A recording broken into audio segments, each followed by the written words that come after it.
교수님 환자 때문에 경찰관 분이랑 식약처에서 조사가 나왔어요. 이러면서 전화가 온 거예요. 네, 여러분 안녕하세요. 간보는 의사원입니다. 오늘은 제가 마약류 때문에 약간 일종의 조사를 받게 된 좀 무서운 경험에 대해서 풀려고 합니다. 지금 생각해도 약간 좀 가슴이 콩닥콩닥 하는데요. 때는 바야흐로 당직을 쓰고 이제 다음 날이었어요. 그래서 이제 당직을 쓰고 나면 밤에 잘 못 자거든요. 그래서 다음날 한 점심때 정도부터는 약간 머리가 멍해지고 아무것도 못 하겠는 거예요. 그래서 그날도 한 오후 1시쯤이었는데 외래 가기 전에 너무 피곤해서 15분 정도 좀 엎드려 자야 되겠다고 이렇게 엎드려 있는데 한 5분쯤 됐나? 전화가 두 군데서 왔어요. 저희 그래서 내시경실이랑 그 다음에 저희 약제팀에서 교수님 환자 때문에 경찰관 분이랑 식약처에서 조사가 나왔어요. 이러면서 전화가 온 거예요. 그래서 막 그때부터 막 잠이 지금 올 때가 아니죠. 막 심장이 쿵닥쿵닥대고 막 무슨 일이죠? 제가 뭔가 실수를 했나요? 그래서 전화를 받았어요. 그래서 얘기를 들어보니까 이제 어떻게 됐냐면은 우리 보통 수면 내시경을 할 때 그 주무시게 하는 약제로 미다졸람이라고 하는 약제랑 프로포폴이라는 약제를 쓰는데 이제 제 환자 같은 경우는 그때 미다졸람 약제를 썼거든요. 그 미다졸람이 잘못 사용된 마약류라고 조사가 나왔다는 거예요. 그래서 무슨 일이지? 하고 이제 전화 자초지종을 들어보니까 작년 12월에 이제 한 6개월 됐죠. 저한테 처음 인연을 맺게 된 환자분이 있어요. 남자 환자분이고 엄청 착한 분인데 이분이 원래 비형 간염이랑 간경화가 있었는데 이제 워낙 사는 게 바빠서 모르고 있었던 거예요. 근데 어느 날 갑자기 정맥류 출혈을 거의 막 한 말을 토하면서 12월에 저희 병원 응급실로 오셨고 내시경을 들어가 보니까 이제 식도 정맥류 출혈이 막 엄청나게 되고 있어서 원래 응급내시경 때는 수면을 못해요. 그래서 그때는 이제 비수면 상태로 지혈술을 이제 제가 했고 원래 그렇게 한 번 정맥류 출혈이 있고 나면은 이제 그 다음부터는 뭐 2달이나 3달 간격으로 예방적으로 정맥류 결찰술이라는 예방적 시술을 하게 됩니다. 그리고 예방적으로 시술을 할 때는 굳이 뭐 환자가 불안정하지 않으니까 저는 이제 수면 내시경을 하는 편인데 그때 그 환자한테 썼던 약물이 문제라는 거예요. 그래서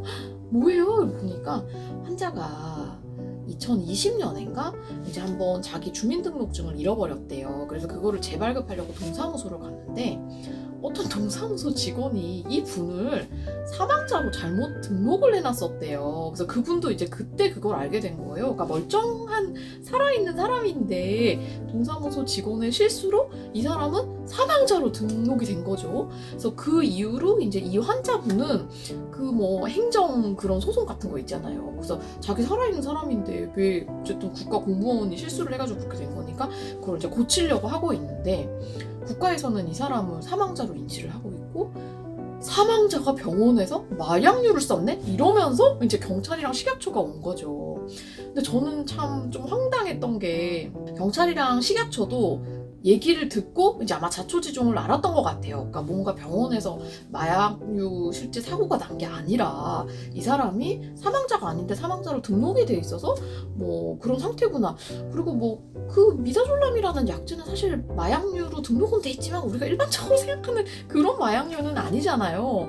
근데 약간 뭔가 좀 이제 고자세로 저희 병원한테 조사식으로 이렇게 나와서 그런 거 왜 썼냐, 너희 병원 사고 났다 이런 식으로 질문을 했고 저희 병원 직원들은 이제 환자를 직접적으로 모르니까 내시경실이랑 이제 약제팀에서 저한테 도와달라고 전화를 한 거였어요. 그래서 이제 그때는 저는 이제 우리 환자분을 보호해야 되겠다는 생각이 먼저 드는 거예요. 그래서 아니 우리 환자분 그 되게 착한 환자분이거든요. 아니 우리 환자분이 뭐를 잘못했길래 왜 이런 의심을 받아야 되나 이제 생각이 들어서 전화를 받고 이제 되게 친절하게 설명을 해드렸어요. 어떤 환자분이고 뭐 이러이러한 시술 때문에 이러한 약제를 썼고 그 약제는 수면 내시경 때 많이 쓰는 약제다. 그런데 뭐 아니 근데 왜 입원해서 이런 시술을 하죠? 막 물어보세요. 그래서 아니 그 정맥류 결찰술이라는 거는 피가 많이 날 수 있는 시술이기 때문에 외래에서 그냥 일반 내시경 하듯이 하는 시술이 아니다. 고위험 시술에 해당해서 그렇게 입원해서 한다. 이제 그렇게 얘기를 하고 이제 그렇게 차근차근 설명을 드렸더니 이제 이분도 이해를 하신 것 같아요. 그 경찰이랑 식약처 분도. 그래서 네 그렇군요. 알겠습니다. 이러고 이제 전화를 끊고 가셨는데 가만 생각하니 화가 좀 나는 거예요.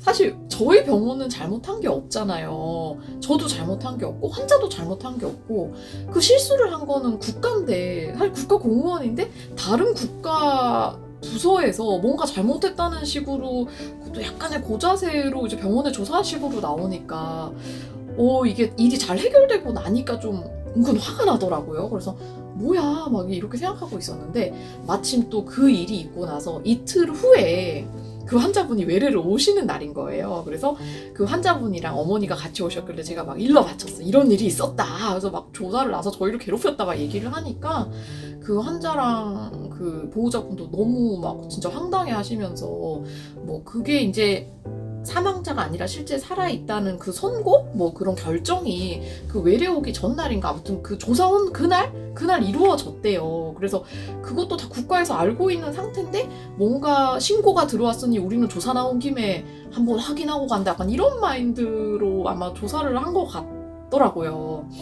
그래서 참 환자랑 보호자분도 너무 화가 나셔서 저한테 꼭 이 얘기를 좀 널리 전파를 해달라고 자기도 너무 억울하다고 어디 갈 때마다 자꾸 사망자 취급받고 이러신다고 얘기를 하시더라고요. 아무튼 참 그래서 살다 보면 여러 가지 일이 있을 수 있지만 이런 일도 있더라고요. 멀쩡히 살아있는 사람이 사망자로 등록되고 그 사망자한테 약을 썼다는 이유로 저희 병원은 마약류 조사를 받게 되고 참 황당한 하루였습니다. 그래서 그때 당시는 좀 화도 나고 그랬는데 이제 시간이 지나니까 좀 가라앉기는 했지만 아무튼 우리 공무원 여러분 이렇게 실수했으면 좀 사과를 하시거나 그래야 되는 거 아닙니까? 근데 그 환자나 보호자분 얘기도 그렇고 저도 그렇고 그걸 잘못한 사람은 있는데 누군지는 절대 가르쳐주지 않는데요. 그런 피해는 고스란히 국민이 받는 것 같더라고요. 네. 근데 여러분 조심하세요. 여러분도 어딘가에서 사망자로 등록돼 있을 수 있습니다. 아무튼 무섭게 시작했는데 결론은 해피엔딩이라 다행이긴 하고요. 네, 여러분 항상 건강하시고 행복하세요.